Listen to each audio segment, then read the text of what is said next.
The future of the Jags Stadium. Sports Director Chris Porter joining us now. And Chris, tonight's vote means what for the future? Moving ahead.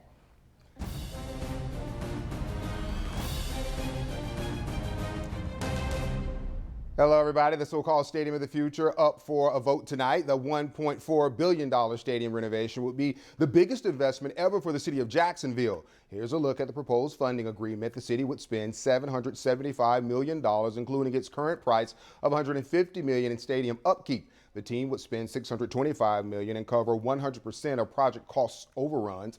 We have live team coverage tonight. Atia Collins is on your side explaining the impact of the stadium on surrounding neighborhoods. But first, Renata DiGregorio was inside the meeting where the vote is set to happen. Renata, tonight's meeting started 2 hours earlier than usual to give plenty of time for the public to come in.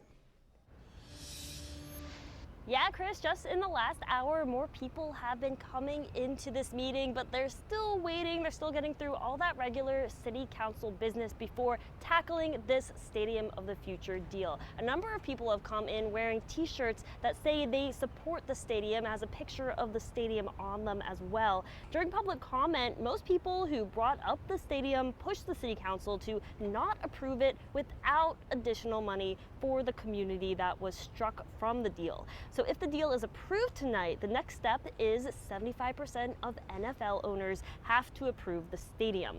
If the stadium deal is approved going forward, construction then planned to happen in February, and the goal is to have you in there cheering on the Jags by August of 2028. We'll of course update you on more on what happens inside City Hall, but for now, I'm Renata DiGregorio reporting live, First Coast News on your side. Thank you, Renata. The city's contribution, around 50%, is less money in public funding than other stadium deals across the country. During presentations on the deal, city leaders looked at other NFL teams undergoing stadium renovations. The Buffalo Bills are getting 61% of construction costs from public funding. The Tennessee Titans are getting 60% of their costs from the public. And unlike the Bills and the Titans, the Jaguars Stadium will not be getting any funding from the state budget. Jags president Mark Lamping says that could be a factor in the NFL owners approving the deal. Lamping adding it shows the city is committed to building the stadium without help from the state. Now, as the city council prepares to vote on the stadium deal, we're on your side finding out what's next for the millions of dollars removed from the community benefits agreement included in the original plan. Atia Collins continues our live team coverage. She joins us live outside of Everbank Stadium with what happens now to the money and how it's affecting business owners out east. Atia. Well, Chris, just blocks away from the Jaguar Stadium is the East Side neighborhood, and this area becomes a destination for fans during the season.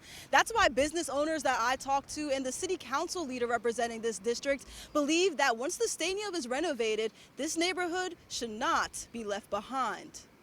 Cheryl Grant owns the Avenue Grill, which is walking distance from the Jaguar Stadium. A lot of fans travel through here on game days. They park, like you say, they come get food and they walk to the game. Her business would have benefited from the $30 million earmarked for economic development of the East Side as part of the initial community benefits agreement. But after council voted to remove that funding until another vote in July, many are wondering when the East Side will be renovated just like the stadium.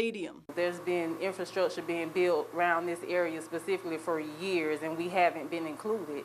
So now is the time. It's important. Future council president Randy White says the reason he wants to wait until July is so that the $30 million can go through the budget review process. Jimmy Peluso, council representative for the East Side District, says there is still a plan to get that money into the neighborhood. I think we're going to try to do something with the CBA outside of the normal budget process because these are monies that are going to be spent in 2026, 2027, right? So it's not going to affect this year's budget. The City of Jacksonville says the stadium renovation is one of the largest public infrastructure investments in Jacksonville history, and those living around the stadium just hope they get a piece of that pie. This is a once-in-a-lifetime deal for this city, and for something like this to come along and to just let it go, I don't think it'll be a good thing, a good idea for them to do.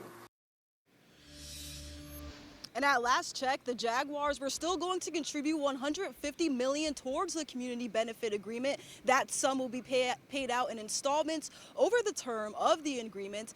Right now, the city is planning to contribute over $50 million to the community benefits agreements, and that money will go towards developing parks around our area. Reporting in Jacksonville, Tia Collins, First Coast News on your side.